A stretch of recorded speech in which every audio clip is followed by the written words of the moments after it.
Welcome students, फिर से आपका स्वागत है विवोक ऑनलाइन क्लासेस के अंदर। मैं हूं भुवनेश्वर श्रीमाली और जैसा कि मैं आप लोगों को पढ़ा रहा हूं इनकम टैक्स में अभी तक मैंने बहुत से टॉपिक्स पढ़ लिए हैं। उसको मैं फिर से आप लोगों को रिवाइज करा देता हूं। मैंने अभी तक आपको इनकम टैक्स में बताए थे बेसिक पे जो भी होता है, पे स्केल हो गया, अपने उसकी बात करते हैं, ग्रेजुटी की बात करते हैं, पेंशन की बात करते हैं, लीव इनकेशमेंट की बात करते हैं, साथ ही साथ मैंने आपको पीएफ के बारे में बताया था। पिछली कुछ क्लासों में मैं आपको इनकम टैक्स में जो भी पर्क्यूटीज होती है, अनुलाभ होते हैं, जो टैक्सेबल होती है, उसके बारे में आप लोगों को बता ही रहा था। जिसमें पहला जो पॉइंट था आपको मैंने बता रखा है, मैंने आपको बताया किराए से मुक्त आवास की सुविधा, जिसके बारे में मैंने आपको पूरे डिटेल्स में बताई थी। उसके बाद हमने टॉपिक लिया था मेडिकल फैसिलिटी वाला, चिकित्सा सुविधा के बारे में मैंने आपको डिटेल्स में बताया था कि इनकम टैक्स में कैसे उस चीज को टैक्स का ट्रीटमेंट किया जाता है, वो मैं आपको बता चुका हूँ। उसके बाद मैंने आपको बताई थी एक नेक्स्ट जो फैसिलिटी होती है वो होती है मोटर कार की फैसिलिटी। उसके बाद मैंने आपको बताया मोटर कार की फैसिलिटी का मतलब क्या होता है, उसके नियम व कायदे क्या होते हैं, उसका टैक्स का ट्रीटमेंट कैसे करते हैं as per income tax rules. Complete याद है स्टूडेंट्स? पिछली लास्ट जो क्लास में मैंने आपको बताया था, मैंने आपको कुछ छोटी छोटी जो सुविधाएं मिलती है, जैसे कि घरेलू नौकर जो हो गए, जो कि कंपनी के द्वारा अपने कर्मचारी को प्रदान किए जाते हैं, उस केस में टैक्स का ट्रीटमेंट कैसे करते हैं वो भी मैंने आपको बताया था। साथ ही साथ बिजली, पानी, गैस की सुविधा या फिर अवकाश के जो भी घूमने के लिए जाता है व्यक्ति, उस केस में उसको जो सुविधा मिलती है वो। साथ ही साथ यदि किसी कर्मचारी ने अपनी कंपनी से ही कोई लोन की सुविधा ले रखी है तो उस केस में टैक्स का ट्रीटमेंट कैसे करते हैं वो मैं आपको पिछली क्लास में बता चुका हूँ। तो आज क्या, आज ही वही आज की क्लास में आपको जो कंटिन्यू करने वाला हूँ, जो अदर जो पर्क्यूटीज होती है, कुछ और छोटे मोटे जो पर्क्यूटीज होती है, अनुलाभ होते हैं, या दूसरे शब्दों में जिसको हम कहते हैं सुविधाएं, जो सुविधाएं नियोक्ता के द्वारा अपने कर्मचारी को प्राप्त की जाती है या कर्मचारी उस चीज को प्राप्त करता है और नियोक्ता उसको प्रदान करता है, तो उस केस में इनकम टैक्स के अंदर उसके टैक्स का ट्रीटमेंट कैसे किया जाता है वो मैं आज आपको बताने वाला हूं। तो करें स्टार्ट। तो मैं आपको बता रहा हूं पर्क्यूटीज, अनुलाभ, सुविधाएं टैक्स के अंदर टैक्सेबल कैसे होती है वो। तो मैं बात करता हूं आज की क्लास की बात। आज हम नेक्स्ट जो पर्क्यूटीज होती है वो पढ़ने वाले हैं। नेक्स्ट पर्क्यूटीज कौन सी? आज जो पर्क्यूटीज है, जो अनुलाभ है, वो है पहला जो इसका पॉइंट है वो है, सुना होगा, देखा होगा या पढ़ा होगा आपने, दिख रहा है आप लोगों को? आज जो मैं आपको बताने वाला हूं वो बताने वाला हूं मुफ्त भोजन।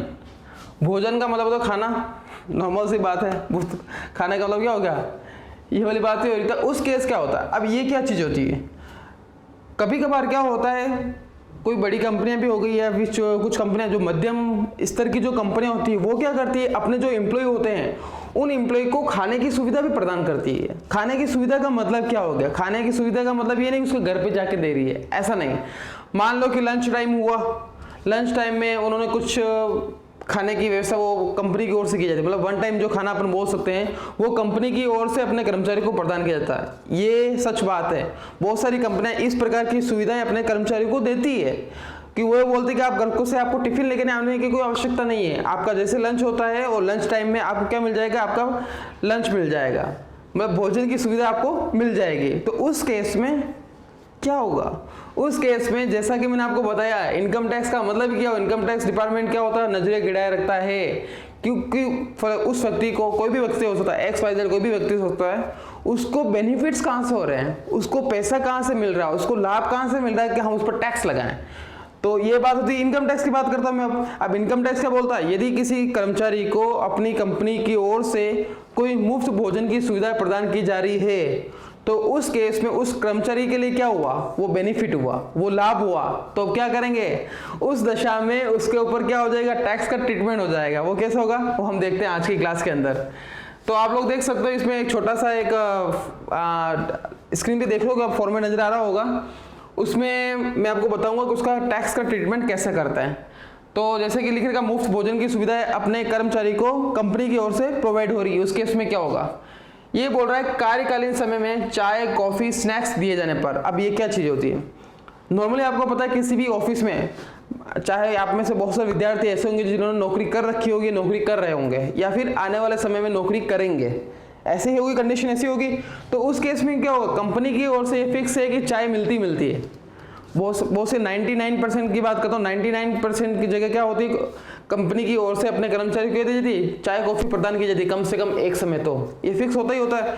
तो इनकम टैक्स क्या होता है, यदि ऐसी कोई कंडीशन आ रही है जब कंपनी के द्वारा अपने कर्मचारी को चाय कॉफी या अदर कोई स्नैक्स, छोटे मोटे स्नैक्स का मतलब क्या होगा, छोटी बड़ी जो चीज़, जैसे बात करें उदाहरण की बात करें, टोस्ट मिल गया, बिस्किट मिल गए, ब्रेड मिल गए, चाय के साथ की बात कर रहा हूँ, उस केस में क्या होगा, उस केस में इनकम टैक्स क्या बोलता है, इनकम टैक्स बोलता है यदि ऐसी कोई कंडीशन है जिसमें जो कर्मचारी होता है उसको कार्यकालीन समय का मतलब क्या होता है, ऑफिस टाइमिंग की बात की जा रही है यहाँ पे। ऑफिस टाइमिंग में यदि इसको चाय मिलती है, कॉफी मिलती है, स्नैक्स मिलते हैं, तो उस केस में जो भी उसको सुविधा मिल रही है तो वो क्या एक प्रकार से नील है, छोटी सुविधा हो गई, बहुत छोटी सुविधा हो गई है, ठीक है। तो उस केस में उसके ऊपर उसको टैक्स नहीं चुकाना है, तो यहाँ क्लियर इससे लिख देगा नील, उसको कोई टैक्स की राशि उसके ऊपर नहीं बनेगी, जो भी सुविधा मिल रही है वो पूरी की पूरी सुविधा क्या हो जाएगी, टैक्स फ्री हो जाएगी, कर मुक्त हो जाएगी।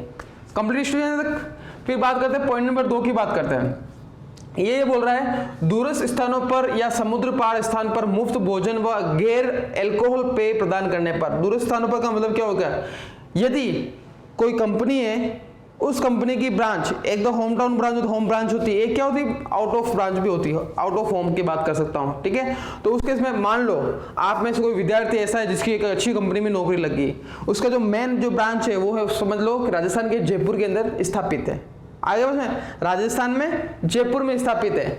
अब क्या हुआ, उसकी बहुत सारी ब्रांचें हैं ऑल इंडिया, तो आपकी ज्वाइनिंग उस कंपनी में हुई और कंपनी वाले ने क्या बोला कि हम आपको ज्वाइनिंग दे रहे हैं, कोई दिक्कत वाली बात नहीं, कोई, लेकिन आपको नौकरी आपका होम ब्रांच में नहीं मिलेगी, आपको बाहर जाना पड़ेगा। तो बोलेगे सर मैं बाहर जाऊंगा, तो उस केस में आप जो भी मुझे सैलरी दे रहे हो, तो उस केस में क्या होगा, उस केस में मुझे तो नुकसान ही होगा। कैसे नुकसान हो रहा है, मैं वहां जाऊंगा, वहां रहने का हो गया, वहां पे मेरे खाने पीने का हो गया, मतलब जो भी खर्चे होते हैं वो मुझे खुद वहन करने पड़ेंगे, तो उस केस में मुझे क्या, मेरी सैलरी पार ही नहीं पड़ेगी, नॉर्मल सी बात है, सैलरी उसको पार नहीं पड़ेगी। तो कंपनी वाला क्या बोलता है, कंपनी वाले बोलती है दूरस्थ स्थानों पर या समुद्र पार स्थान पर मुफ्त भोजन व गैर अल्कोहल पेय प्रदान करने पर, यानी यदि वो दूर जा रहा है उस केस में और कंपनी की तरफ से उसको कोई मिलती, क्या कंपनी क्या बोलती है, कोई दिक्कत वाली बात नहीं, आप टेंशन मत लो, आपके खाने पीने का जो बात कर रहे हैं हम दे देंगे, कोई दिक्कत वाली बात नहीं है, वो सुविधा हमारी तरफ से। खाने पीने की सुविधा किसकी तरफ से, हमारी तरफ से।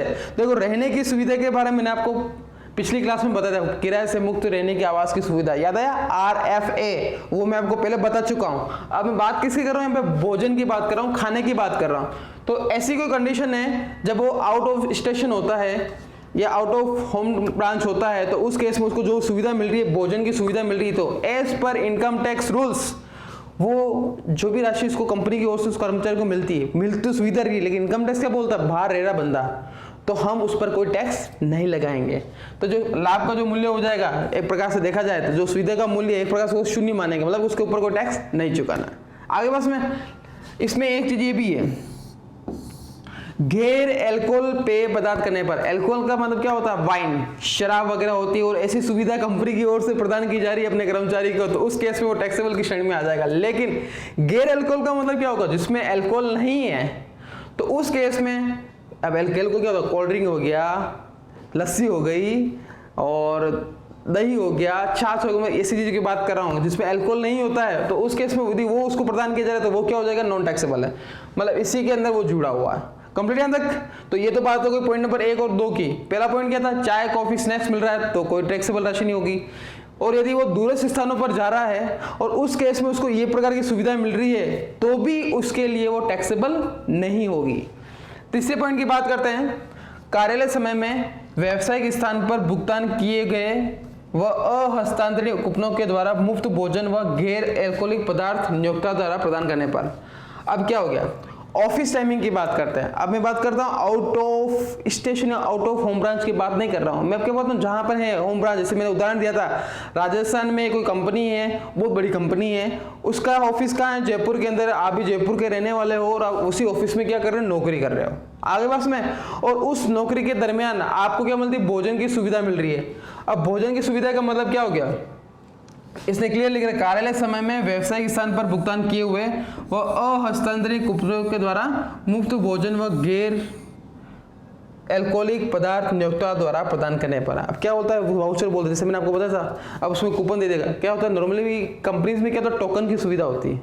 आप कहीं खाने के लिए जाओगे, देखिए हर कोई व्यक्ति होगा, कोई आम व्यक्ति हो गया जिसको सुविधा नहीं दे रखी, क्योंकि कंपनी में क्या होता है, अलग अलग प्रकार के कर्मचारी होते हैं। कैसे होते हैं, एक तो क्या होते हैं जिनको सुविधाएं मिलती है, एक दूसरे वो होते हैं जिनको सुविधाएं नहीं मिलती। मैं निचली क्लास की बात करता हूँ जिनको हर प्रकार की सुविधाएं प्रोवाइड नहीं होती है। तो कंपनी के अंदर जो मेस होती है, मेस को बोल सकते हैं किचन, कैंटीन जिसको बोलते हैं, तो आगे वाले उस व्यक्ति को पता कैसे लगेगा उसका क्या हो, तो कंपनी की तरफ से क्या दिया जाता है, कूपन दिया जाता है, टोकन या कूपन जिसको बोलते हैं वो दिया जाता है। तो उसके उसमें क्या हो रहा है, यदि उस व्यक्ति को कार्यालय समय में उसी स्थान पर क्या दे रहे हैं, कोई कूपन दे रखा था भोजन के लिए कि आप जाओ, कूपन बताता ना आपको खाना मिल जाएगा, तो उस केस में क्या होगा, उस केस में इस पर इनकम टैक्स की बात करते हैं। यदि देखो आप पॉइंट को नोट करना, हर एक छोटी चीज को पॉइंट को नोट करना ही पड़ेगा।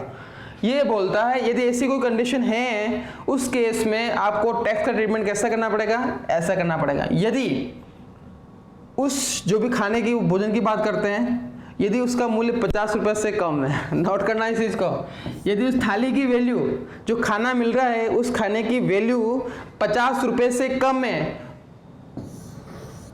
तो क्या हो जाएगा, जीरो। मतलब कि कोई लाभ का मूल्य या सुविधा का आपको टैक्सेबल सुविधा नहीं बनेगी। बकायदा क्या है, कंडीशन क्या दे रही कि उस थाली की वैल्यू जो होनी चाहिए वो कितनी होनी चाहिए, मात्र 50 रुपए। 50 रुपए से कम, 50 रुपए से ज्यादा होगी तो अलग कंडीशन दूसरी नजर आ रही है आप लोगों को। आपको 50 रुपए तक की या कम है तो उस केस में आपको जो टैक्सेबल जो अमाउंट बनेगा उस सुविधा के लिए वो क्या हो जाएगा, शून्य हो जाएगा। कंप्लीट है। लेकिन यदि उसी थाली की वैल्यू जिसपे खाना वाना अपन खाने वाले हैं उसकी वैल्यू क्या है, 50 रुपए से अधिक है, तो उस केस में क्या होगा, तो ये दे रखा है इसने 50 रुपए से अधिक मूल्य का है तो अधिक की राशि, ये देखो आप जो भी अधिक की राशि है उस पर क्या लग जाएगा, टैक्स लग जाए। कैसे लगेगा टैक्स, एक छोटी सी मैं आपको एक एग्जांपल लेता हूँ। मान लो कि कोई व्यक्ति है जो किसी कंपनी में काम कर रहा है और उसको क्या मिलता है, लंच टाइम में इसको खाना मिलता है। फिर क्या होगा, देखें आप, मैं बात करता हूँ, इसकी बात करता हूँ। मान लो कि उसको जो लंच मिल रहा है, खाना मिल रहा है, उसकी थाली की जो वैल्यू है वो 200 रुपये। कितने रुपए, 200 रुपये। अब इनकम टैक्स के हिसाब से क्या बोलता है, इनकम टैक्स क्या बोलता है, अधिक की जो राशि होगी वो क्या होगी, कर योग्य हो जाएगी। लेकिन उसमें एक छोटी सी चीज दे रखी है, इसमें से कर्मचारी द्वारा दी गई राशि घटा दी जाएगी। क्या होगा, आपको इसमें जो राशि होगी वो क्या होगी, उसमें से घटा दी जाएगी। मान लो कि 200 रुपये की थाली हो रही, उसमें से कंपनी क्या बोल रही, कंपनी ये बोल रही है कि आपको उसका, इसकी बात कर रहा हूं मैं, इसका 25%, 20% बोलता हूँ, 20% राशि आपको चुकानी पड़ेगी। मतलब जो थाली है, खाना आपको जो मिल रहा है, आपको 100% वैल्यू नहीं चुकानी। आपको कितना चुकानी, जो भी उसकी वैल्यू बन रही है। जैसे इस क्वेश्चन के आधार पर हम देखें तो वैल्यू कितनी बन रही है, 200 रुपये की वो थाली बन रही है, तो 200 रुपये का 20% आपको चुकाना पड़ेगा, बाकी की राशि हम पे कर देंगे। ठीक है, तो यहाँ पे क्या होगा, 200 का 20% कितना हो गया, 40 रुपये। तो 40 रुपये इसमें से घट जाएगा, क्या हो जाएगा, 40 रुपये घट जाएगा। साथ ही साथ इनकम टैक्स क्या बोलता है, 50 रुपये से अधिक होगा तो मतलब 50 रुपये की राशि तो उसकी कर मुक्त हो रही है, तो इसमें से 50 रुपये घटा देंगे। यानी उसको 200 की थाली मिल रही है कंपनी की ओर से, ठीक है, तो उस केस में 40 तो स्वयं चुका रहा है, 50 क्या होगा, ये इस पर ITR हो गया, ये हो गया ITR। और ये बात करते हैं एम्प्लॉय की बात करते हैं आगे पास में। तो नॉर्मली मैंने इस भाग को छोड़ते हैं, एक बार के लिए इस भाग को छोड़ देते हैं, तो वास्तविक रूप से उसको सुविधा कितनी मिल रही है, तो आपको देखा मेन चीज क्या हो रही है, आपको सुविधा का मूल्य की गणना करनी है।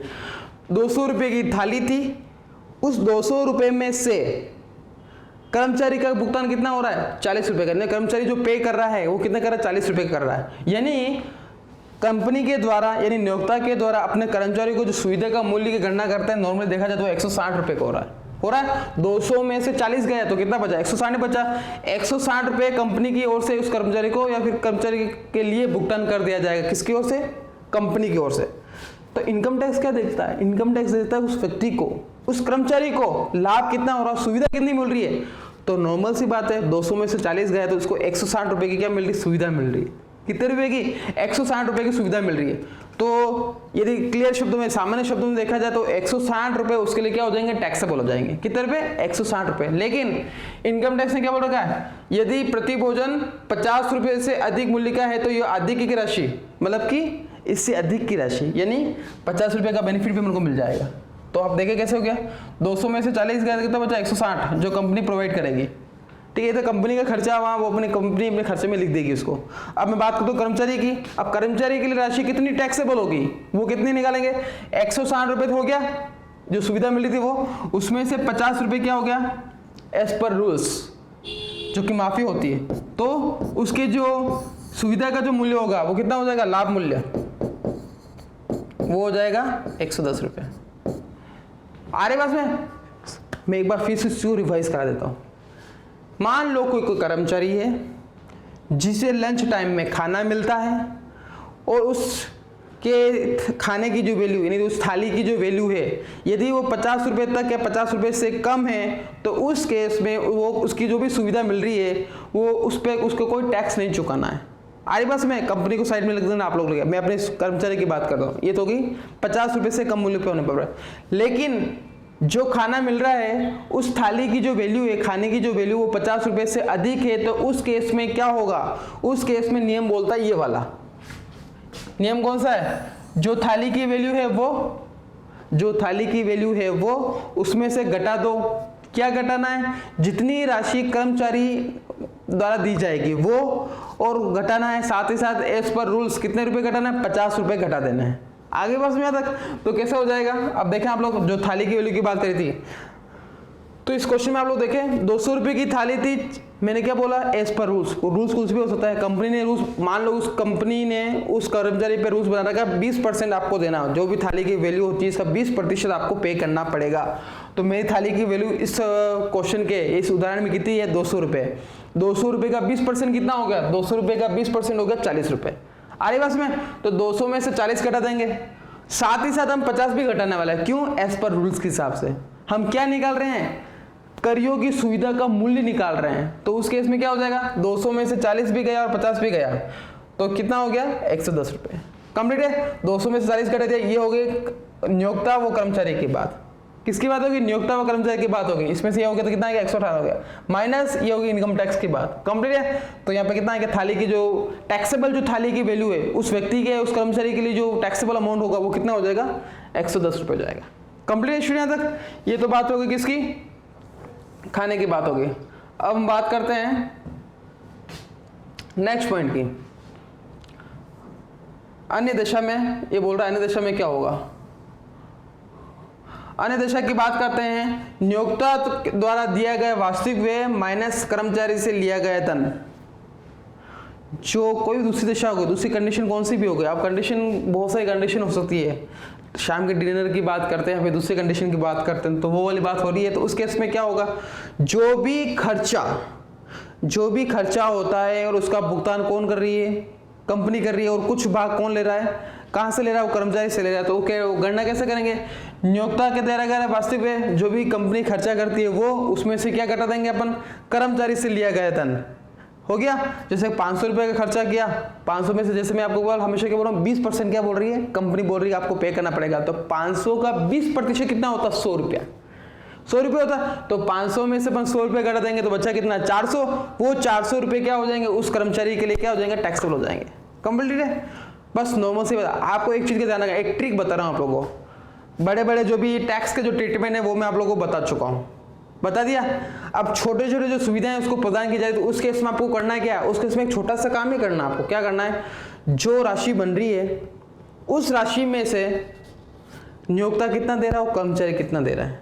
मान लो कि मैं जैसे बता 1000 रुपये की कोई सुविधा मिल रही है, नौकर की बात होगी, या फिर इस क्वेश्चन की बात करता हूँ, खाने की बात करता हूँ, 1000 रुपये का बिल बना खाने के हिसाब से, तो उसमें से कंपनी और कर्मचारी कितना दे रहा है। नॉर्मली कर्मचारी का देखो, सबसे पहले आप 1000 में से में कंपनी ने क्या बोला कि आपको इतने रुपए पे करना, मान लो कि उस कर्मचारी को पे करना 300 रुपये, 1000 रुपये का बिल बना, 300 रुपये का पे किसको करना है, उस कर्मचारी को करना है। तो 1000 में से 300 घटा दो तो कितना बचा, 700। 700 उस कर्मचारी के लिए क्या बेनिफिट है, बेनिफिट है। जैसी बेनिफिट होता है, जो राशि बच रही है वो राशि क्या हो जाएगी, उस कर्मचारी के लिए क्या हो जाएगी, टैक्सेबल हो जाएगी। कंप्लीट यहां तक। तो ये तो बात होगी किसकी, कि मुफ्त भोजन की सुविधा, खाने की बात कर रहे थे यहाँ पे, तो खाने की बात हो चुकी है। नेक्स्ट हम थोड़ा सा आगे की तरफ बढ़ते हैं। अब बात आती है उपहार, गिफ्ट की बात करते हैं। सुना होगा, मिले भी होंगे और दिया भी होगा, यही होता है। तो गिफ्ट चीज ऐसी है। अब बात आती है यहाँ पे कि कंपनी की ओर से कर्मचारी को गिफ्ट क्यों प्रदान किए जाते हैं, क्यों नहीं किए जाते हैं। दिवाली कहाँ गई, दिवाली के टाइम पे क्या होता है कि कंपनी को वाले क्या करते हैं, गिफ्ट प्रदान करते हैं सभी को। सभी नॉर्मल जो बड़ी बड़ी कंपनियां हो गई, छोटी स्तर की जो कंपनियां होती है वो भी क्या करती है, अपने कर्मचारी को कोई न कोई गिफ्ट प्रदान करती है। ये इस पर देखा जाए तो ऐसे खुशी के मारे, खुशी के साथ दी जाती है। इसके अलावा कुछ केसेस में कुछ कंडीशन हो सकती है, कुछ फेस्टिवल्स हो गए, या फिर बात करते हैं कर्मचारी को मोटिवेट करना, प्रोत्साहित करना, उसने काम अच्छा किया है तो उसको क्या करते हैं, उपहार दे रहे हैं। तो उस केस में क्या होगा, उस केस में इनकम टैक्स, जैसे मैं आपको बोल रहा था, इनकम टैक्स एक ऐसा टैक्स है जो हर एक चीज पर नजर रखता है। उसका ये मानना है कि व्यक्ति को कोई बेनिफिट्स वगैरह होते हैं तो उसको कुछ न कुछ पे हमको भी करना पड़ेगा, उसको लाभ हुआ तो हमें भी लाभ दो। तो उस केस में वो टैक्स क्या करता है, ट्रीटमेंट करता है। तो कैसे करता है देखें आप लोग। जैसे कि मान लो किसी व्यक्ति को या फिर कर्मचारी को मिला है उपहार, तो क्या होने वाला, ये बोल रहा है एक कर्मचारी को अपने नियोक्ता से मिले उपहारों की कुल राशि, नियोक्ता द्वारा कर्मचारी या उसके परिवार के सदस्यों को दिए गए वाउचर, उपहार के लिए दिए गए टोकन, मतलब कोई भी टोकन वगैरह हो सकता है, उपहार हो सकता है, 5,000 रुपए तक कर मुक्त है। नोट कर लेना इस चीज को, कितना, मात्र 5,000 रुपए तक क्या है, कर मुक्त है। उसके ऊपर की राशि पे क्या हो जाएगा, वो कर हो जाएगी। कंपनी तक यदि भी रोकड़ या रोकड़ चेक के रूप में मिले उपहार कर मुक्त नहीं है। इस चीज को भी नोट करना है। कंडीशंस रख दी है, कंडीशन में कंडीशंस है। कैसे आप देखें, आप उपहार मिल रहा है, गिफ्ट मिल रहा है, पहली बात उस गिफ्ट की वैल्यू 5,000 रुपए से ज्यादा नहीं होनी चाहिए। 5,000 रुपए से ज्यादा उस गिफ्ट की वैल्यू हो जाती है, मूल्य हो जाता है, तो उस केस में वो टैक्सेबल हो जाएगी। पहली बात तो ये हो गई। पॉइंट नंबर टू क्या बोलता है, वो गिफ्ट जो कर्मचारी को मिल रहा है अपनी कंपनी की ओर से, वो कैश में नहीं होना चाहिए, नहीं वो चेक में होना चाहिए। यानी रोकड़ा या फिर चेक तो मिलना ही नहीं चाहिए। गिफ्ट का मतलब क्या होता है, गिफ्ट ही होता है, उपहार होता है। अब उपहार में क्या हो सकता है, कोई भी हो सकता है। प्लेट का सेट्स हो गया, मैं एग्जांपल दे रहा हूँ, चेयर हो गई, या फिर दूसरी कोई सुविधा हो गई, XYZ दूसरी कुछ भी चीज हो सकती है, वो गिफ्ट के रूप में होनी चाहिए, ना कि कैश या चेक के रूप में। कैश या चेक के रूप में होगी तो वो पूरी की पूरी टैक्सेबल हो जाएगी।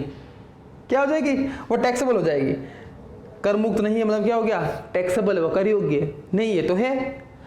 बात करते हैं उपहार में, तो 5,000 रुपए तक की राशि क्या हो जाएगी, कर मुक्त हो जाएगी, और उसके ऊपर की राशि पे क्या लग जाएगा, टैक्स लग जाएगा। मान लो कि एक एग्जांपल लेते हैं, कोई कर्मचारी किसी कंपनी के अंदर, ठीक है, उस कंपनी के कर्मचारी ने उस कंपनी के लिए बहुत अच्छा काम किया, कोई टारगेट दे रखा होगा, उस टारगेट को उसने अचीव से ज्यादा अचीव कर लिया, मतलब उसको टारगेट दिया होगा 2 लाख रुपए का और उसने 3 लाख रुपए का क्या कर लिया, अचीवमेंट कर लिया।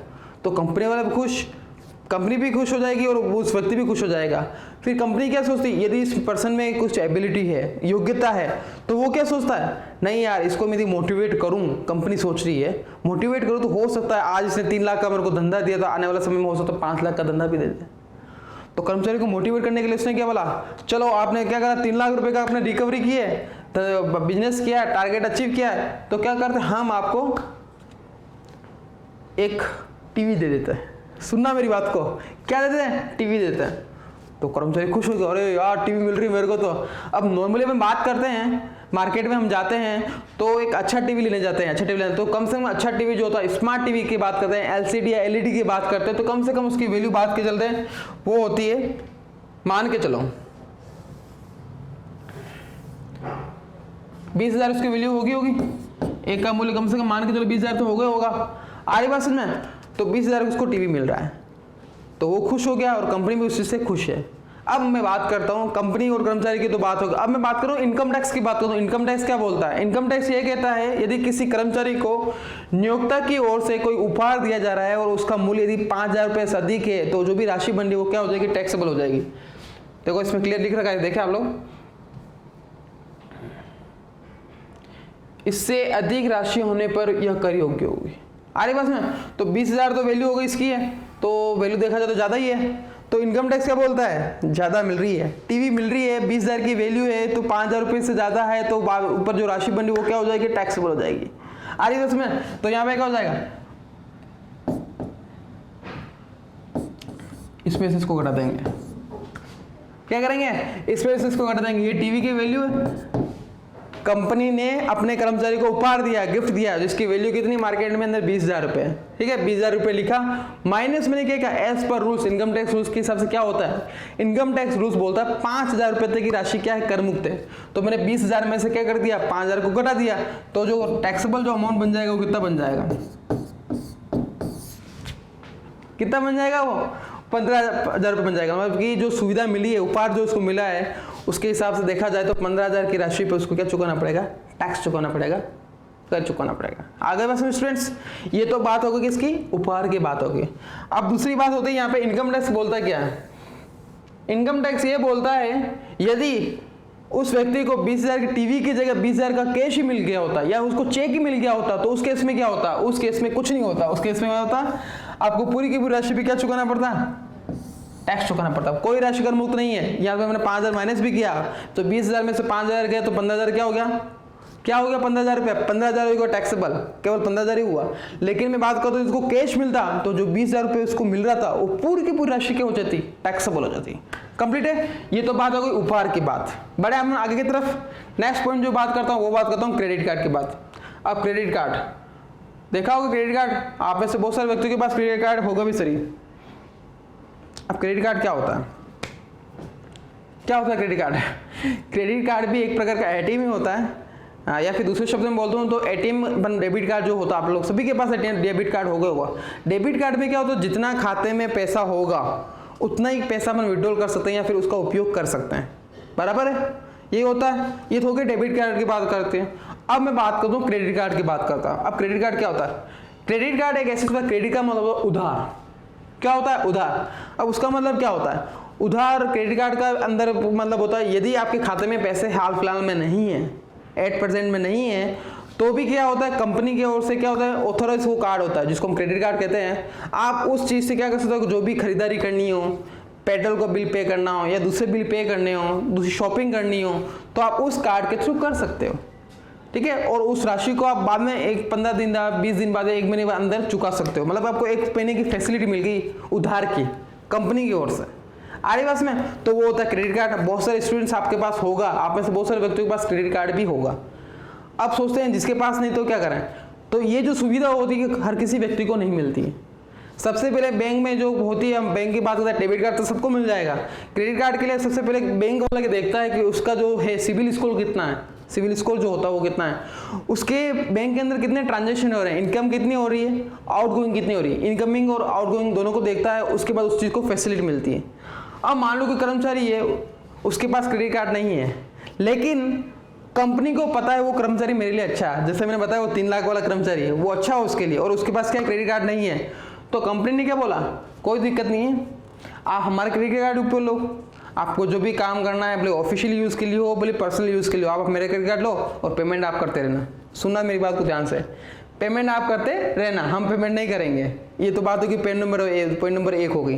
पॉइंट नंबर 2 क्या है, आप जो भी करो, आप शॉपिंग करो, एक शॉपिंग की लिमिट दे दी, आप 50,000 रुपये तक या 20,000 रुपये तक की आप शॉपिंग करते हो, तो उसका सबका पे कौन करेगी, कंपनी करेगी। पहली वाला पॉइंट के अंदर तब इसका इनकम टैक्स से कोई लेना नहीं, क्योंकि स्वयं खुद ही कर रहा है तो खुद ही काम कर रहा है। दूसरे वाले पॉइंट की बात कब कर रहा हूँ, ये सुविधा कौन दे रहा, नियोक्ता दे रहा। कंपनी बोल रही है कि आप 20,000 रुपये तक क्या करोगे, शॉपिंग करोगे, कुछ भी XYZ खर्चा होता है तो उसका भुगतान हम करेंगे, किसका, क्रेडिट कार्ड का। किसका पेमेंट, क्रेडिट कार्ड का, नियोक्ता के द्वारा कंपनी के कर्मचारी की बात कर रहे हैं। अब क्या होगा, यदि ऐसी कोई सुविधा मिल रही है तो उस केस में क्या होगा, उस केस में यह बोल रहा है कि नियोक्ता के द्वारा, आप देखें इस चीज को नोट करें, नियोक्ता के द्वारा वास्तविक व्यय, नियोक्ता ने जो खर्चा किया उसका माइनस कार्यालय कार्यों के लिए उपयोग किया गया व्यय माइनस कर्मचारी से प्राप्त की राशि। सुनिए ध्यान से। अब जैसे मैंने क्या बोल दिया, कंपनी ने क्या बोला, कंपनी ने बोला है कि 20,000 रुपये तक की लिमिट है, मान लो उसके 20,000 का खर्चा हो गया, कितना, 20,000 का खर्चा हो गया। आगे बात सुनना, तो टोटल खर्चा कितना होगा, 20,000 का हो गया, माइनस कार्यालय कार्यों के लिए किया गया व्यय। अब हो सकता है इस 20,000 के अंदर उदाहरण के लिए 2,000 का खर्चा ऑफिस यूज के लिए हुआ। कितने खर्चा, 2,000 का खर्चा किसके लिए हुआ, ऑफिस उपयोग के लिए हुआ, तो माइनस 2,000 कर देंगे क्योंकि आपका खुद का खर्चा था ही नहीं, माइनस कर्मचारी से प्राप्त की राशि। अब क्या होता है कि हर चीज की कंपनी की पॉलिसी होती है, सब कुछ तो माफ होता ही नहीं है। 20,000 में से जैसे मैंने आपको नियम बताया कि उस कंपनी ने नियम बना रखा है क्या नियम बना रखा है कि इतना राशि तो हम कर्मचारी से लेंगे और बाकी की राशि जो भी बचती है वो हम चुका देंगे। तो जैसे मैं इसी की बात करता हूँ, तो 20,000 रुपये है, तो उसमें कंपनी ने क्या बोल रखा है, जो भी खर्चा होता है उसका 10% तो आपको चुकाना पड़ेगा। आपको मतलब उस कर्मचारी को चुकाना पड़ेगा, जो भी खर्चा है उसका 10%। खर्चा कितना हुआ, 20,000 रुपये। या फिर मैं दूसरे शब्दों में बोलूँ, दूसरे शब्दों में ये बोलता हूँ, कंपनी ये बोलती कि आपको यदि क्रेडिट कार्ड का जो भी खर्चा वगैरह होता है उसमें से 1,500 रुपये आपको चुकाना है। कितना रुपए, 1,500 रुपये आप चुकाना, और बाकी की जो राशि बचेगी वो हम पे कर देंगे। तो यहाँ पे क्या होगा, कंपनी ने कितना बोल रखा है, 1,500 रुपये बोल रखा है कि उस कर्मचारी से वो कितना पैसा ले लेगी, 1,500 रुपये ले लेगी। तो क्या होगा इसमें, देखें आप, 20,000 का टोटल का खर्चा था, उसमें से 2,000 का खर्चा किसके, उस ऑफिस यूज के लिए हो रहा था, उसमें 2,000 रुपये का खर्चा भी घटा देंगे क्योंकि उसका खुद का उपयोग तो हुआ ही नहीं, उसमें वो ऑफिस का काम था इस वजह से। माइनस वो कंपनी अपने कर्मचारी से कितना ले रही है, फिक्स दे रहेगा आपको खर्चा, क्रेडिट कार्ड का जो भी खर्चा होता है उसमें से 1,500 रुपये आपको पे करना पड़ेगा। यानी कर्मचारी चुका कितना रहा है, कर्मचारी चुका रहा है 1,500 रुपये। तो अब उस कर्मचारी के लिए उस सुविधा का मूल्य या टैक्सेबल सुविधा का मूल्य कितना रहा, 20,000 में से 2,000 गया, कितना बचा, 18,000 बचा, और 18,000 में से 1,500 गया तो कितना बचा, 16,500। तो ये जो 16,500 जो राशि मिलती है, निकलती है, वो क्या हो जाएगी, उस चीज के लिए टैक्सेबल हो जाएगी, कर योग्य हो जाएगी। कंपनी स्टूडेंट समझ में आ गया होगा कि नॉर्मली मैंने आपको ट्रिक बताई रखी, आपको क्या करना है, जो कंपनी चुकाती है वो उसमें से कर्मचारी कितना चुका रहा है, जो खर्चा हुआ वो जो सुविधा मिल रही है वो उसमें से वो कर्मचारी कितना चुका रहा है वो घटा दो, तो बाकी की जो राशि होगी वो एक प्रकार की सुविधा होगी और उस सुविधा पे क्या लग जाएगा, टैक्स लग जाएगा। कंप्लीट स्टूडेंट, तो ये तो बात होगी किसकी, आज मैंने आपको 2 चीजें बताई हैं, एक तो बताई गिफ्ट के बारे में, उससे ऊपर मैंने आपको भोजन के बारे में बताया, मुफ्त भोजन की सुविधा मिल रही है। फिर मैंने आप किसके बारे में बताया, उपहार के बारे में बताया, तो वो भी बात हो गई यहाँ पे। फिर मैं बात किसकी करी थी, अपने क्रेडिट कार्ड की बात करी थी। कंप्लीट यहाँ तक, तो ये तो बात हो गई कुछ सुविधाओं की।